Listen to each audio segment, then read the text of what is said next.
3,000 years before humans sent their first rocket into space, a dying race left a message for the galaxy.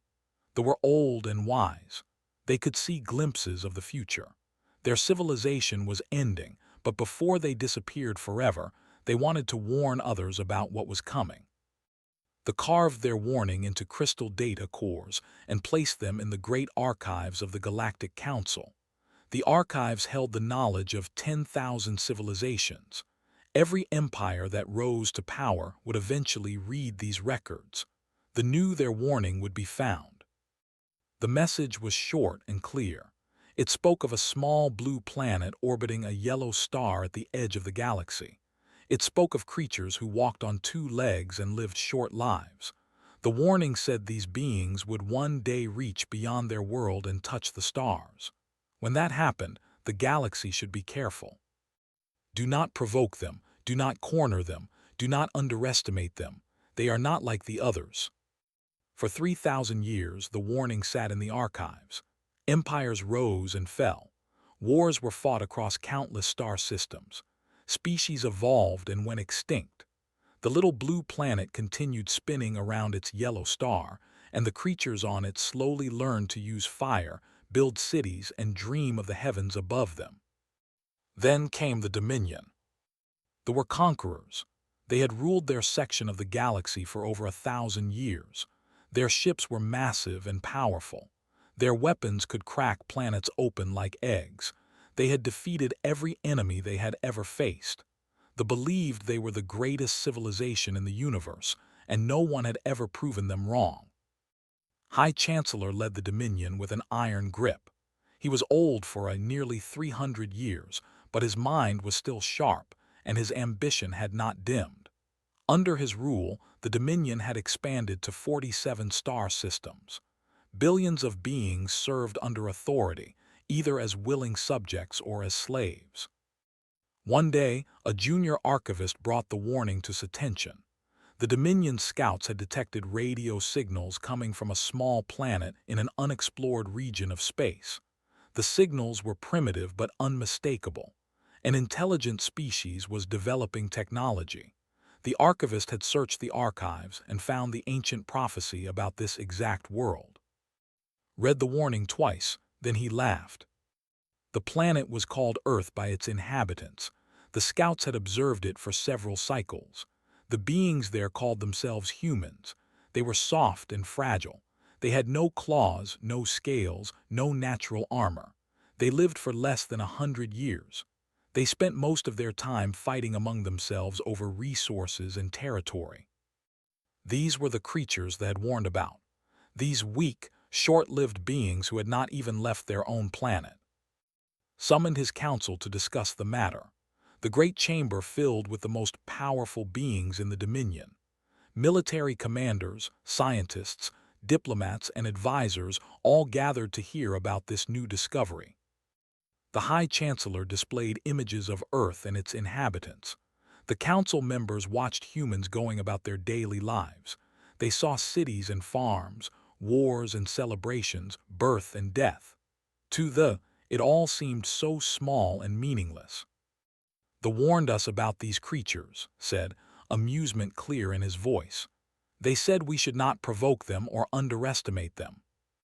Laughter rippled through the chamber. Perhaps they lost their minds before they died, one commander joked. These humans cannot even travel between planets. What threat could they possibly pose to us? Only one voice urged caution. Ambassador was Nada. He belonged to a race called the, who had joined the Dominion as partners rather than subjects. They were known for their patience and wisdom. They preferred to observe and learn rather than conquer and destroy. Had been studying the humans longer than anyone else. He had watched recordings of their history. He had seen them rise from caves to cities in what seemed like an instant by galactic standards. He had observed how quickly they learned and adapted. The warning may seem foolish now, said carefully, but they were never wrong about the future. Perhaps we should watch these humans a while longer before we approach them. Waved his hand dismissively. We have watched them long enough. Their planet sits near three major trade routes. It contains minerals we need. The humans will serve the Dominion like every other primitive species before them. Tried again. They split the atom and walked on their moon within the same generation. No other species has shown such rapid advancement. Does that not concern you? It shows they are clever, admitted. Clever prey can still be caught. They will submit to our rule or they will be destroyed. That is the only choice we offer. The Council voted to make contact with Earth, only voted against the decision. The rest saw nothing but an easy conquest and valuable resources waiting to be claimed. Plans were made quickly. A fleet of warships would travel to Earth and deliver an ultimatum. The humans would be given a choice between submission and annihilation. The Dominion had used this approach dozens of times before. It always worked. Primitive species always chose survival over pride. As the fleet prepared to depart, returned to his quarters and read the warning one more time. Something about the humans troubled him. He had seen the recordings of their wars. He had watched them fight and die for causes they believed in. He had seen them refuse to surrender even when defeat was certain. The had said humans were not like the others, was beginning to understand what they meant. But his concerns did not matter. The Dominion had made its decision. The fleet would reach Earth in a matter of days. The humans would receive their ultimatum. High Chancellor was confident the matter would be resolved quickly. Soon Earth would be just another conquered world, and its people would serve the Dominion like so many others before them. The ancient warning would be forgotten, dismissed as the ramblings of a dying race. Did not know that he was about to make the greatest mistake in the history of the Dominion. He did not know that they had been right all along, and he certainly did not know that the soft, fragile, short-lived humans were about to teach the galaxy a lesson it would never forget. The ships departed for Earth. The clock began ticking, and somewhere in the great archives, the warning waited to be proven true. Daniel Grant was drinking his morning coffee when the alien ships appeared.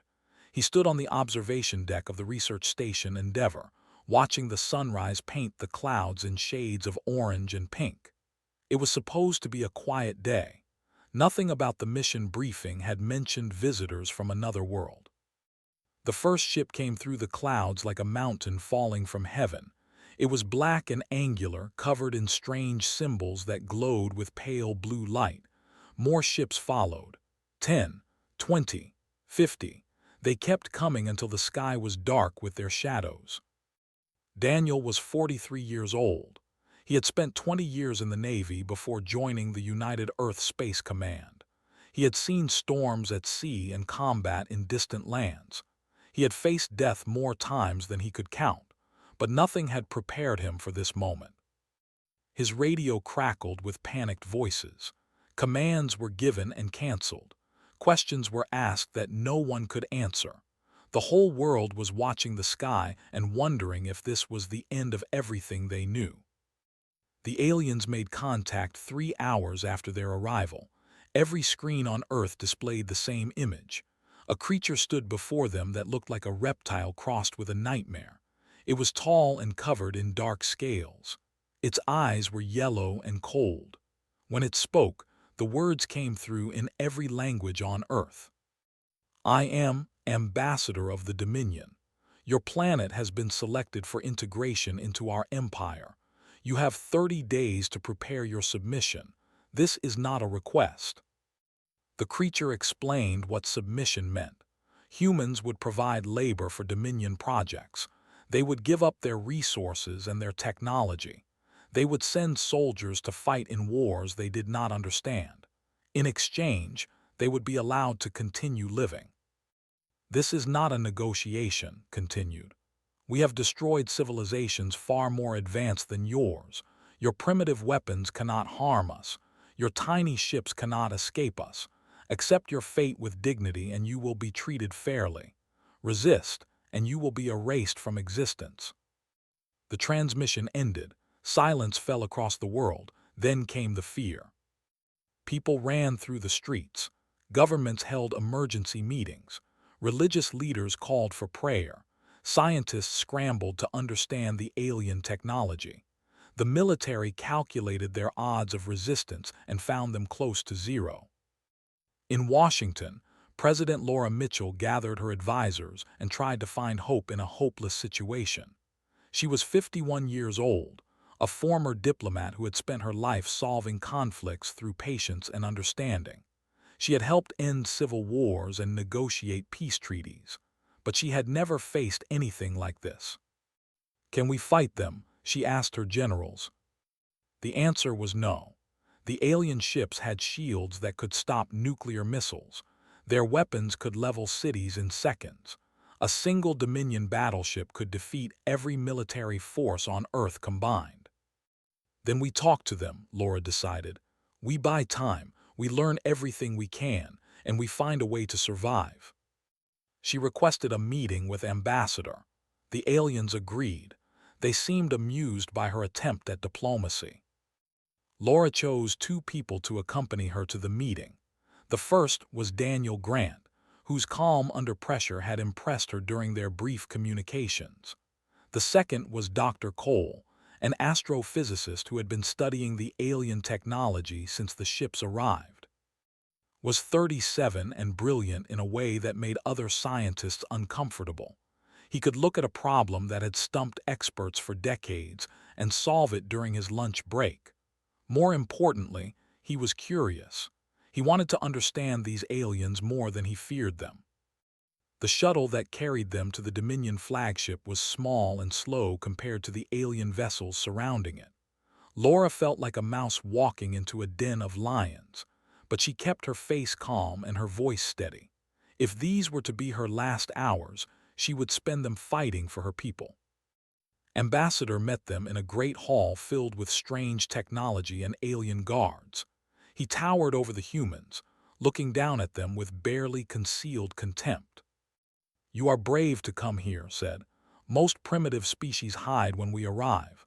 They send messages begging for mercy. You have come to speak face to face." Laura nodded. "We believe in addressing problems directly. We want to understand your terms better." "The terms are simple. You obey or you die." Daniel watched the aliens carefully as Laura spoke. He noticed how they moved, where they looked, what made them react. He memorized the layout of the ship and the positions of the guards. He was not planning surrender. He was planning war. His eyes were fixed on the technology around them. He saw energy systems and weapons, shields and communications arrays. His mind was already working on how they functioned and how they might be defeated. Laura asked questions about the transition process. She expressed concerns about her people. She requested more time to prepare. Throughout the conversation, she recorded everything and transmitted it back to Earth. Grew impatient. "You speak as if you have leverage. You have nothing. Your entire species could be destroyed before your sun sets. Accept this truth." "We understand our position," Laura replied carefully. "We simply want to ensure the transition goes smoothly. 30 days is not enough time for a planet of 8 billion people to prepare. Your comfort is not our concern." The meeting ended without agreement. Laura and her companions returned to Earth with heavy hearts but full memories. They had learned much about their enemy. Now they needed to use that knowledge. That night Laura addressed the world. She spoke of the threat they faced and the choice before them. She did not promise victory. She did not lie about their chances, but she reminded humanity of something important. "We have faced extinction before," she said. "Ice ages, plagues, wars that nearly destroyed us. Every time we survived. Every time we grew stronger. These aliens see us as primitive and weak. They do not know what we are capable of. They do not know that humans never give up." Across the planet, people listened. Fear was still there, but something else was growing alongside it. Determination, anger, the stubborn refusal to accept defeat that had carried humanity through every crisis in its history. The aliens had given them 30 days to surrender. They did not know that 30 days was more than enough time for humans to change the rules of the game. Daniel Grant returned to his post and began planning. Cole locked himself in his laboratory and started working. Laura Mitchell coordinated with every nation on Earth to build the greatest alliance in human history. The clock was ticking, the aliens were waiting, and humanity was preparing to surprise the entire galaxy. Ambassador sent daily reports to the Galactic Council during the 30-day waiting period. Each report said the same thing. The humans were behaving exactly as expected. They were afraid. They were defeated. They were preparing to submit. The alien sensors showed military forces standing down across the planet. News broadcasts were filled with panic and despair. Leaders gave speeches about accepting the inevitable. It all looked like a species resigned to its fate. Was pleased. He had conquered many worlds in his long career, and humans were proving to be no different from any other primitive race. They talked about dignity and courage, but in the end they always broke. The thought of extinction was too much for any species to bear. What did not see was what happened beneath the surface. He did not see the secret meetings held in underground bunkers. He did not see the factories retooling in hidden locations. He did not see the greatest scientific minds on Earth working together for the first time in history. Everything the aliens observed was a lie, a carefully constructed performance designed to make them lower their guard. General Chris was 70 years old. He had spent his entire life preparing for wars he hoped would never come. Now the greatest war in human history was about to begin, and he was ready. Chris operated from a command center buried deep beneath a mountain. Every nation on Earth had agreed to put aside their differences and work under a unified command. Old enemies became allies overnight. Resources that had been hoarded were now shared freely. The survival of the species was more important than any border or flag.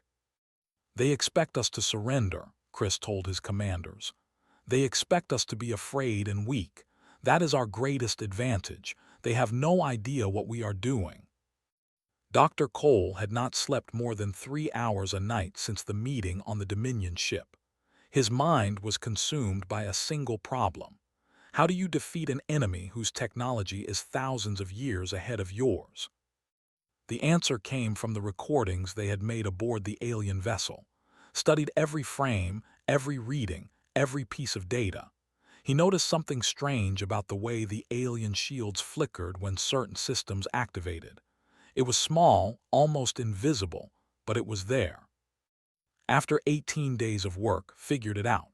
The Dominion shields operated on a specific frequency.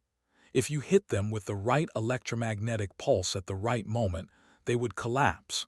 The shields would come back online eventually, but for a few precious seconds, the aliens would be vulnerable. Shared his discovery with Lieutenant Commander Amy, the best engineer on Earth. Amy was 39 years old and had designed propulsion systems that were supposed to carry humans to Mars someday. That dream seemed small now compared to what they were building. "Can you make a weapon that delivers this pulse?" asked. Amy studied the calculations. "I can modify our nuclear warheads. The explosion will carry the pulse through their formation.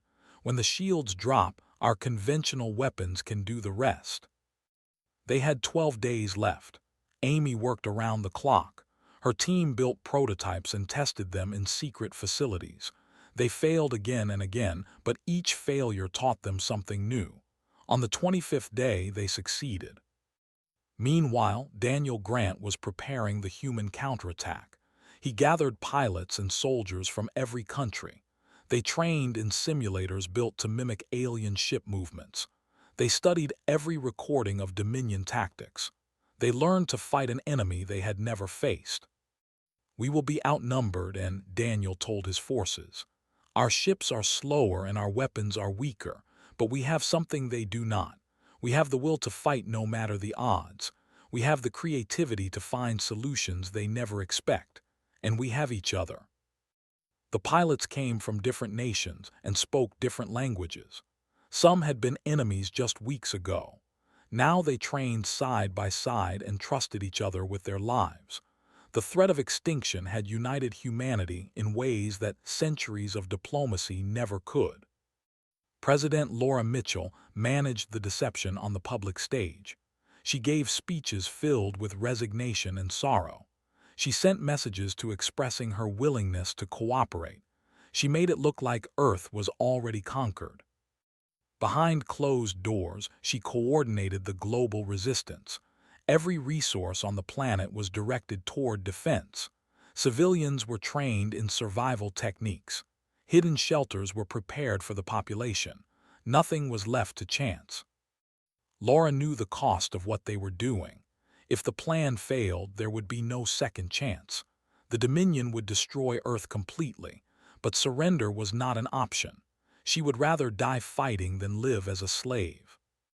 On the 28th day, Ambassador contacted Laura through a secret channel.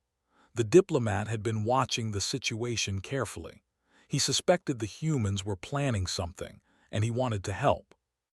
The Dominion has grown arrogant, said. They believe victory is certain. They have positioned their ships for intimidation rather than combat. If you attack first, you will have the element of surprise.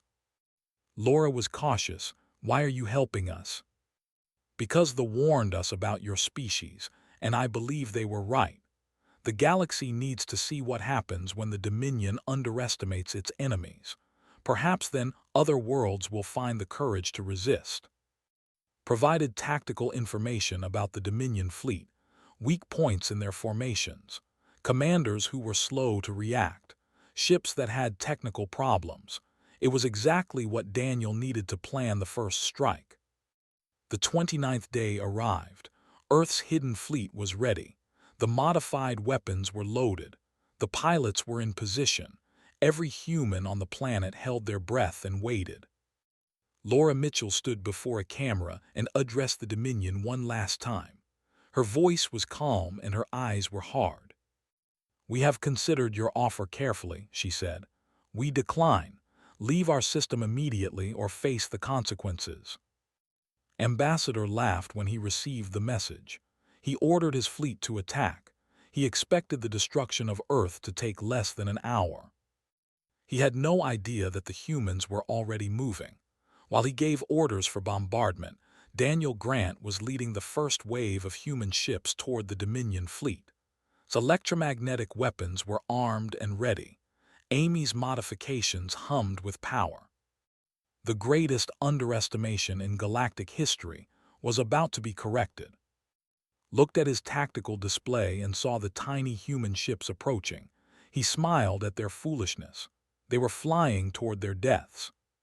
He did not know that he was the one who had already lost. The first Dominion fighters descended on Earth expecting no resistance. They flew in perfect formation, weapons ready to reduce cities to ash. Their pilots were veterans of 100 conquests. They had never lost a battle against a primitive species. Daniel Grant watched them come from the cockpit of his modified fighter. His heart was steady and his hands did not shake. He had trained for this moment his entire life without knowing it.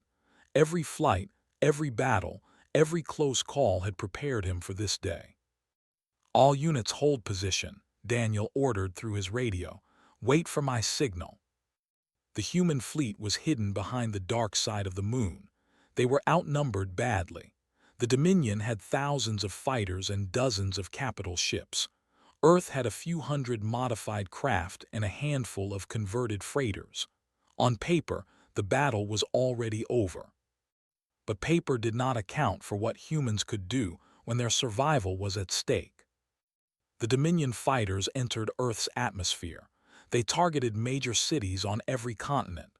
New York, Beijing, London, Mumbai, Cairo. Billions of people looked up and saw death approaching. Then the sky lit up with fire. Hidden missile batteries across the planet launched simultaneously. Electromagnetic pulse weapons detonated among the alien formations. The effect was immediate and devastating. Dominion shields flickered and died. Navigation systems crashed.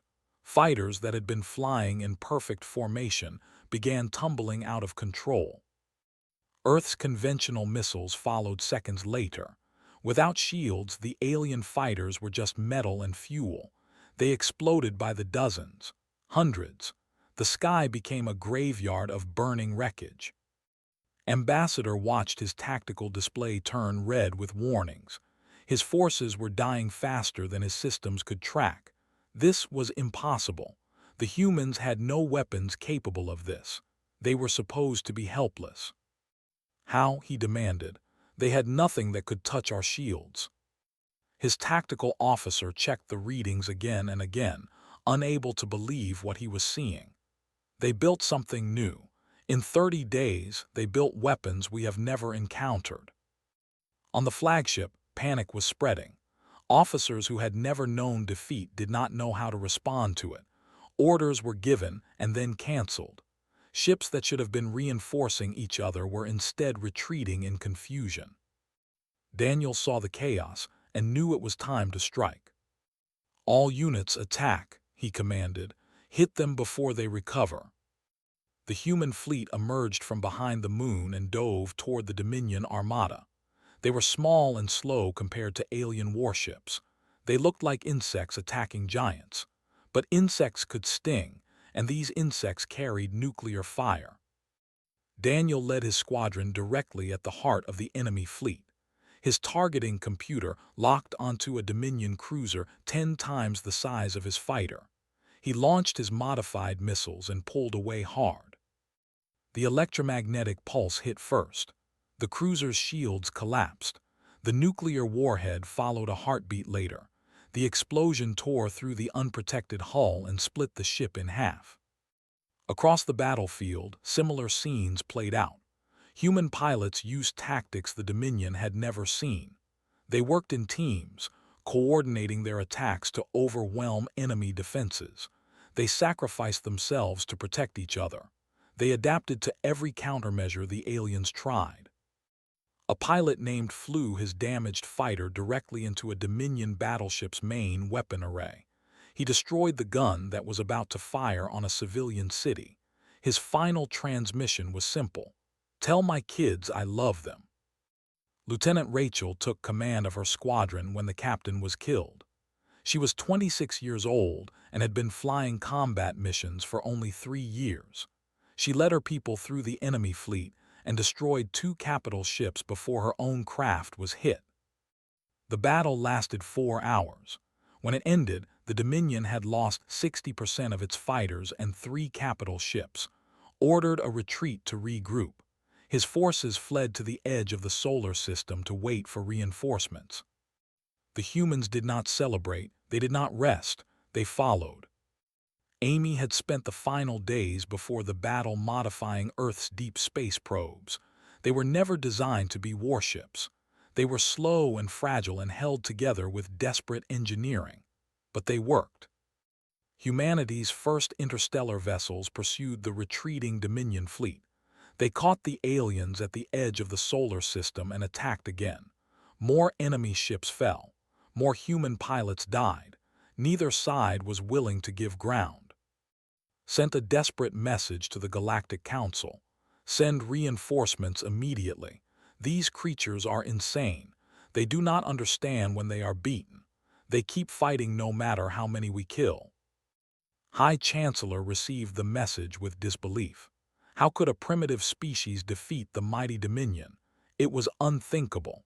He assembled the largest fleet in the Empire's history. 300 warships capable of leveling entire planets. Nothing in the galaxy could stand against such force. The fleet traveled to Earth's solar system, came personally to oversee the destruction of the humans. He would not repeat mistakes. He would burn their planet to ash and scatter the survivors across the stars as slaves. When the Dominion armada arrived, they found Earth waiting for them. The planet had not cowered during the weeks it took for reinforcements to arrive. Factories had worked without stopping. New weapons had been built.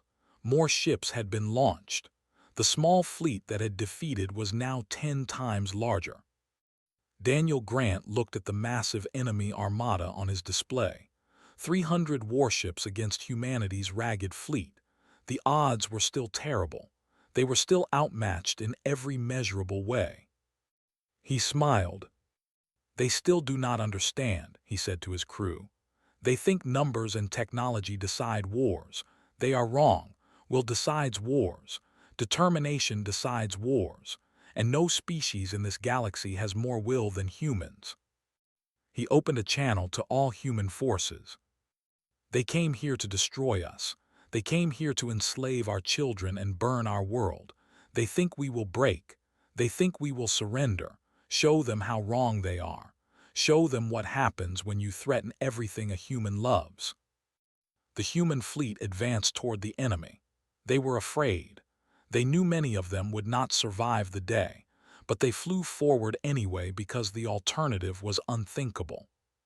The second battle for Earth began, and the galaxy watched in wonder as the impossible happened again. The war lasted 3 years. It spread across star systems and changed the shape of the galaxy forever. The Dominion, which had never known a significant defeat in its 1,000-year history, was slowly and systematically taken apart by a species that had learned interstellar travel only 4 years earlier. Daniel Grant became a legend in the first year of fighting. He led attacks on Dominion supply lines and disrupted their communications. He trained new pilots and turned farmers into warriors. He won battles that military experts said could not be won. In the second year, human fleets pushed beyond their solar system for the first time.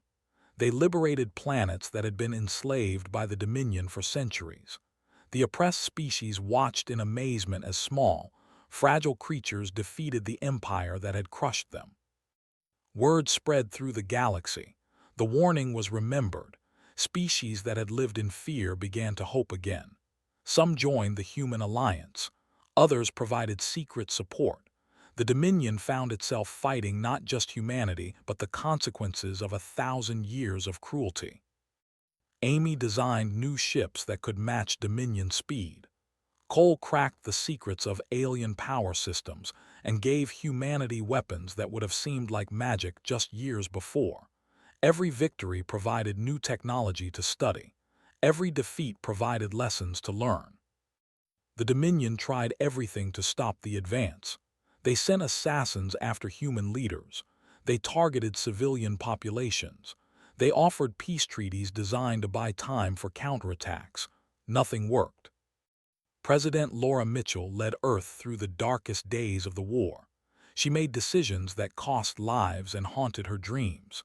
She sent young people to fight and die on distant worlds, but she never wavered, and she never considered surrender. "We did not start this war," she said in her speeches. "We did not want it, but we will finish it. We will not stop until every chain is broken and every tyrant has fallen." High Chancellor died in the 3rd year of fighting. His flagship was destroyed during the Battle of Prime, of the Dominion. Human forces had pushed all the way to the heart of enemy territory. They had done what no other species had ever accomplished. The final surrender took place on a station orbiting the shattered remains of the Dominion capital. The surviving commanders signed documents ending their empire forever. They looked at the human delegation with something that might have been respect or might have been terror. Ambassador watched the ceremony from a distance. The diplomat had helped humanity in secret throughout the war. He had believed in them when no one else did. Now he was witnessing the birth of a new galactic order. "Do you understand now?" his aide asked. "Do you understand what they tried to warn us about?" Nodded slowly. He had thought about this question for 3 years. He finally had an answer. "The warning told us not to corner them, not to underestimate them. We thought they were warning us about human strength or technology. They were not." "Then what were they warning us about?" Watched the human commanders signing documents and shaking hands. He saw Daniel Grant standing proudly with his officers. He saw Laura Mitchell speaking with former enemies about building a better future. "They were warning us about human will," said. "Every other species in the galaxy, when faced with impossible odds, eventually accepts defeat. Humans do not possess that capability. They do not know how to surrender. They do not understand when they are beaten. To them, defeat is simply a delay, an obstacle to overcome, a reason to try harder. The aide considered this. That sounds terrifying. It is, and it is also inspiring. Look at what they have done. They transformed themselves from a primitive species to a galactic power in less than a decade. They defeated an empire that had crushed thousands of civilizations. They did not just win this war. They changed the rules of what is possible. Laura Mitchell stood before the reformed Galactic Council 1 month after the surrender. The council chamber was filled with representatives from hundreds of species. Many of them had been Dominion slaves. Now they were free because humans had refused to accept their chains. "We did not seek this war," Laura said. Her voice was tired but strong. "We did not want to rule the galaxy or destroy our enemies. We simply wanted to live free and in peace. The Dominion gave us no choice. We fought because fighting was the only option that did not require us to give up everything we are." She paused and looked around the chamber. "Let this serve as a lesson to anyone who considers threatening Earth or its allies. We are a species that crawled out of the mud. We survived ice ages and plagues. We split atoms and walked on moons. We fought each other for thousands of years and somehow still managed to build civilizations. We did not come this far to be conquered. We will never come this far to be conquered." The chamber was silent. Then the applause began. It started with the species humanity had liberated and spread until it filled the great hall like thunder. A new era was beginning. The Galactic Council would be rebuilt on principles of cooperation rather than domination. Former slave worlds would govern themselves. The cruelty of the Dominion would be remembered as a warning, not a model. Daniel Grant retired after the war. He returned to Earth and bought a small farm in Montana. He spent his days working the land and his nights watching the stars. Sometimes young pilots would visit him, asking for advice and stories. He always had time for them. Amy became the director of humanity's new interstellar engineering corps. She designed ships that would carry humans to distant worlds. The dream of exploring the galaxy that had once seemed so far away was now within reach. Cole continued his research. The secrets of the universe kept calling to him. He made discoveries that changed physics and opened doors to technologies humanity had never imagined. He never stopped asking questions. Laura Mitchell served as Earth's first galactic ambassador until she retired 10 years after the war. She spent her final years writing about what humanity had learned and what they still needed to discover. She died peacefully, surrounded by her family, knowing she had done her part. In the great archives of the Galactic Council, the ancient warning still remained, but now it had a new annotation, added by the Council itself. "The humans have been contacted. They are exactly what they described. Do not provoke them. Do not corner them. Do not underestimate them. They are not like any other species in the galaxy. They are something new, something remarkable, something that has changed everything." The galaxy had been warned about humans. They had ignored that warning. They learned their lesson. And humanity had finally taken its place among the stars.